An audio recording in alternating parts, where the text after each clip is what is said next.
Okay, Vlad. I'm going to ask you a question because that is a dope name. You're just an evil guy in a Bond film.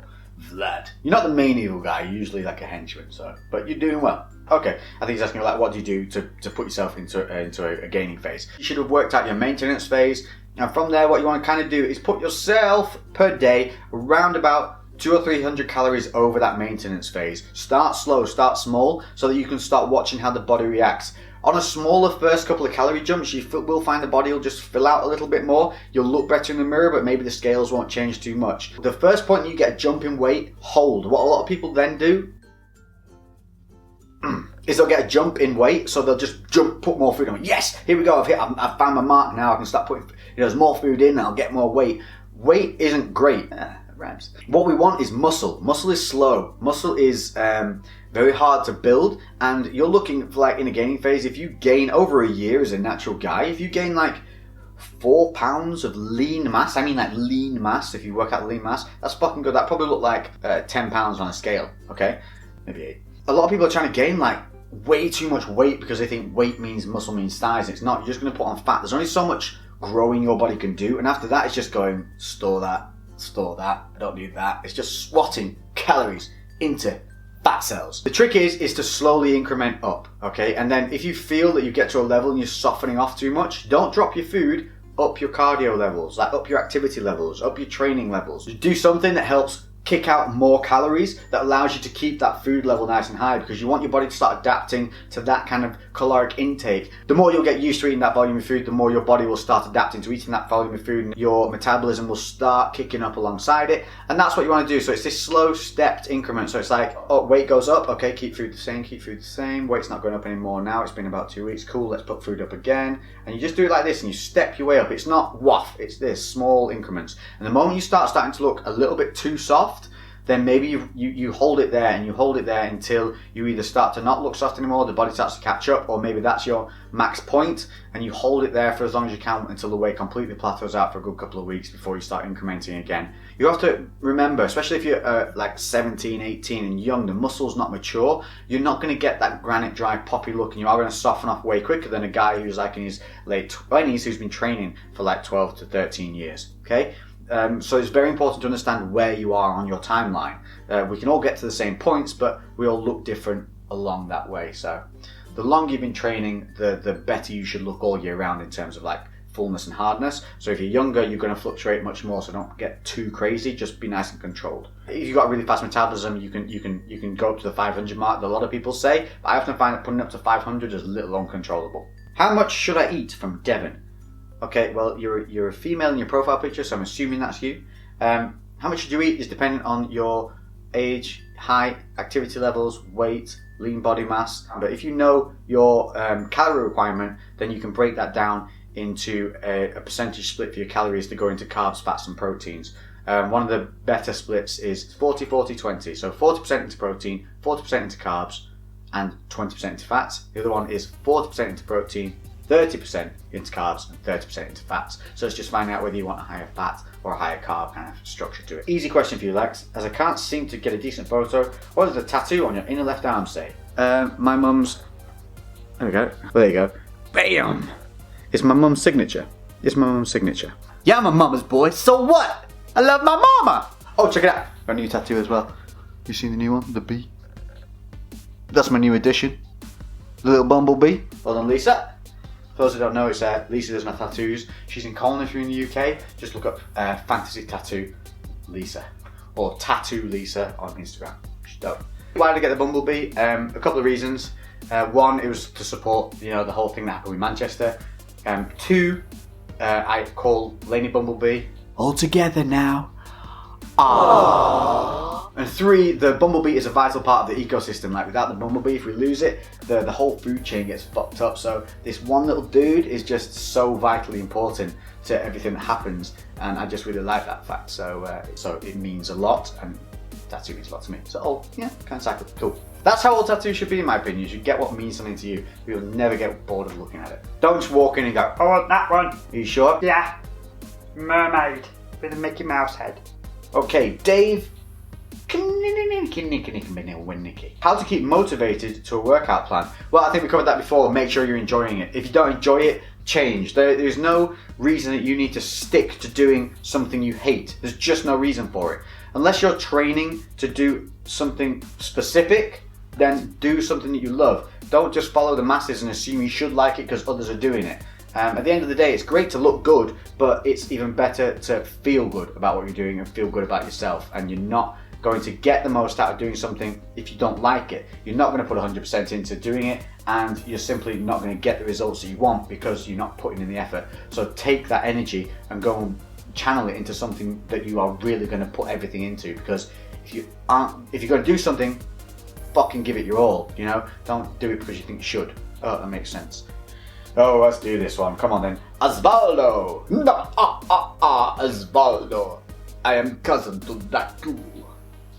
Probably not. It's probably like completely wrong area of the world. I don't know. I ain't a geography teacher, man. I just make up voices. Okay, Osvaldo, his question is, how to make the chest bigger? I've been putting work so hard in with my chest, but it doesn't seem to be growing. Please help.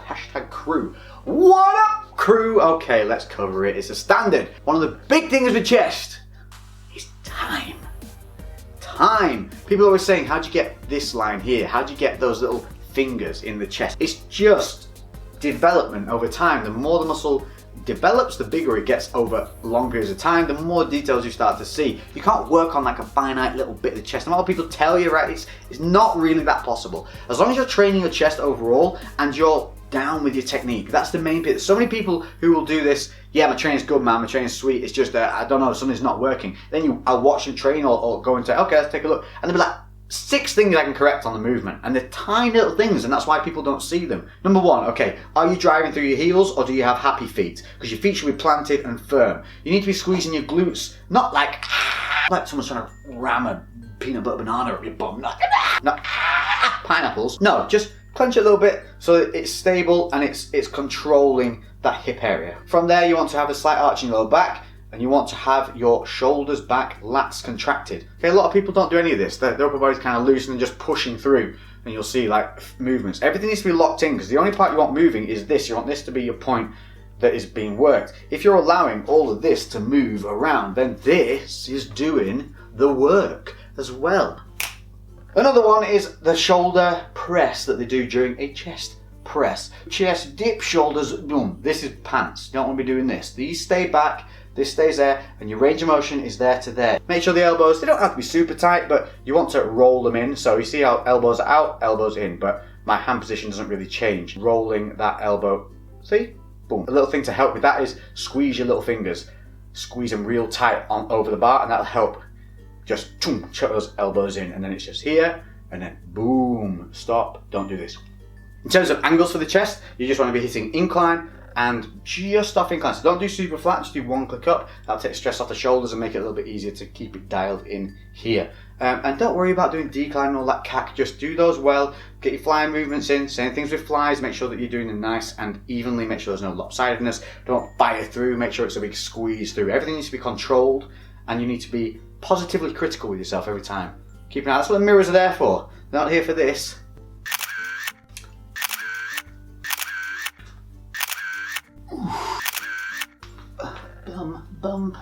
Bum photo.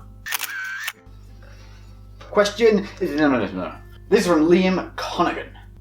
Oh, hang on, that's part 1 of 2 of 1. Oh, here's one. A macro set that just put the solid foods in and out to stop the boredom of eating the same foods every day, which leads you to fall off the wagon. Okay. Yeah, I mean, if you've got your macros set, then you should be able to find an array of foods. Basically, you want to have a go-to list of foods that you're able to bring in. So you want your low impact, high volume foods. So that's like your sweet potato. Treat side of things, for me, popcorn. Popcorn's great for that, like a light popcorn. Love like yogurts, berries, frozen berries, salads, bean sprouts, beans, lentils, okay? Experiment with more foods. The more foods you try, the more things you'll know you like and don't like, the more that your smorgasbord will grow. We as men especially are terrible for it. We're like Groundhog Day each time. We'll happily sit there eating chicken and rice with some sweet chili drizzled over the top. I'm not really good this bit. And then 7th day and you're like, oh, it's back in jar, I can taste the chemicals. Use MyFitnessPal. That will obviously keep a library of everything you're eating so that it's easy to log. You're not faffing around having to re-enter everything all the time. It has a great UK database as well. You should be having like a refeed day.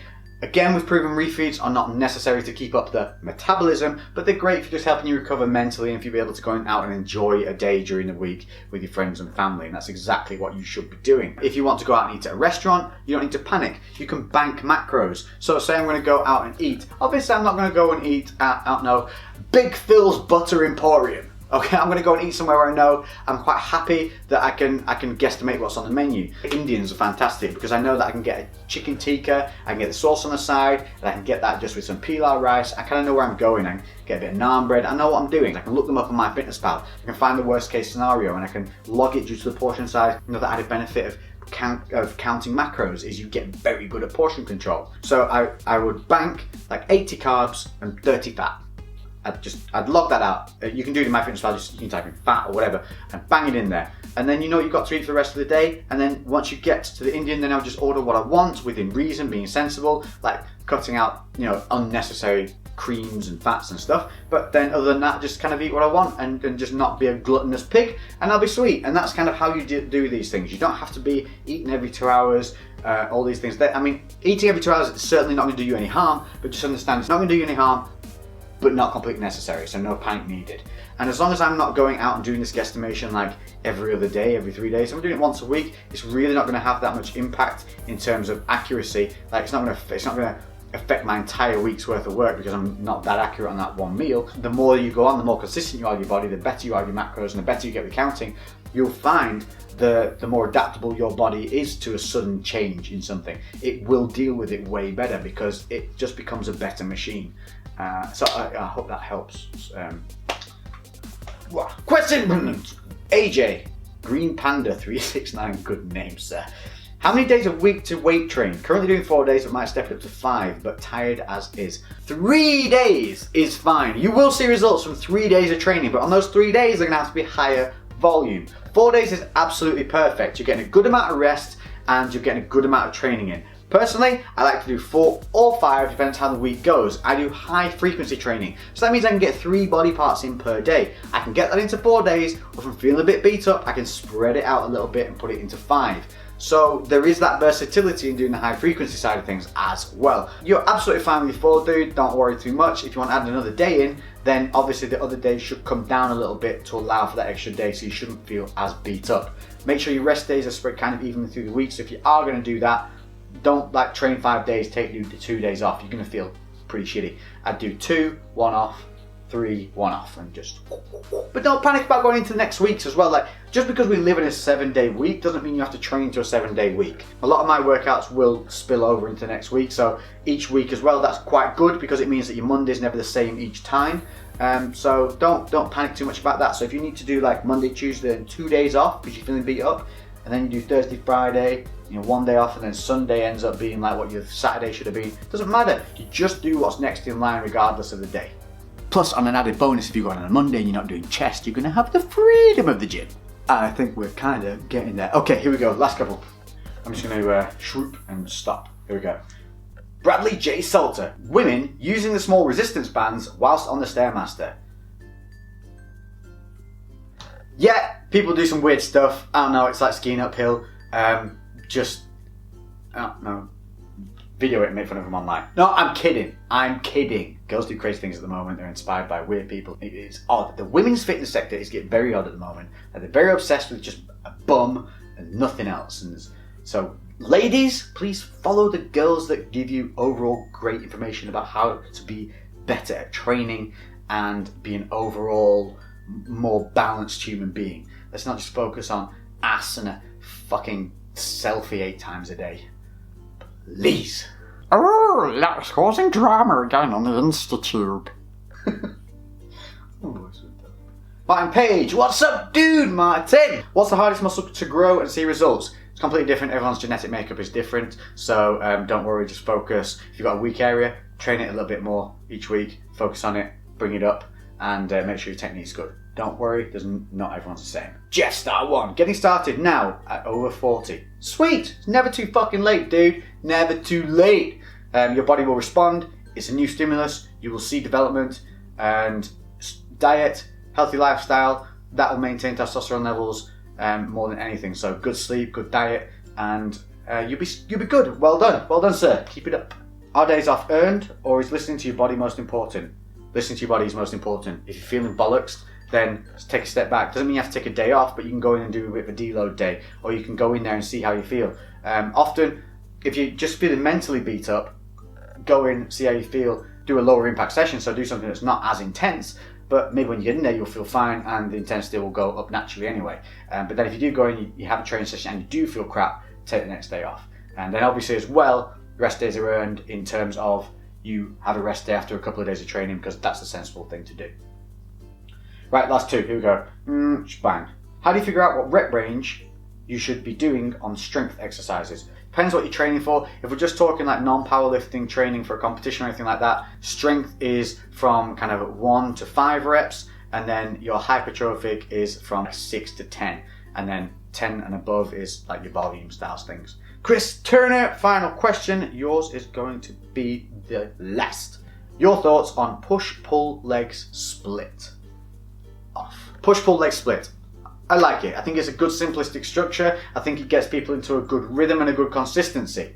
I also believe that some people can get a little bit dialed in too much into it, and I did it and got exceedingly bored, really bored, because I just stuck with the 5x5s and the 3x8s, you know, and all that kind of stuff. And yes, it did work, but I wasn't enjoying it. I love doing high volume stuff. I love doing high intensity stuff. I love low rest. I love high work rate. So I like to implement the 5x5 into my compounds, but then the volume kind of high intensity into the isolation, because you don't need that sheer weight in isolation movements. That's for your compounds. So my advice would be push-pull legs is great. I like the fact that it brings in a higher frequency, that you're doing more during the week, but don't be afraid to do low volume with high volume within that push-pull leg system, okay? Basic structure is great, but adapt it to what you enjoy doing. I hope that's been good to help us give you some more information. We are back to regular scheduled viewing. I was sick all last week, that sucked. I was away in America and I had to get those edits up and done. I've got a really cool vlog coming out that includes some exclusive footage of things with 2 wheels, but then we're going to get back to more of these. So hit me up on these social medias that you can see here. Let me know in the comments section what you would like to see. Do you want to see a hair tutorial? I know it's a bit of a segue. A lot of you keep messaging me about it. If you actually really want me to do it, I will go to the hairdresser with the camera and lights and everything. We will do it and we'll go through it, and it'll be part of another vlog, but we'll do it for you, okay? So just put skidoosh in the comment section below if you want me to do the hair cut and style tutorial, and I'll mix it in with some training shit as well, so that other people aren't like, oh, this is so metrosexual. So until the next one, this has been The Simple Truth. I've been Lex. Don't forget to smash that like button, comment below, subscribe, all of that shit. Lex out. Why is the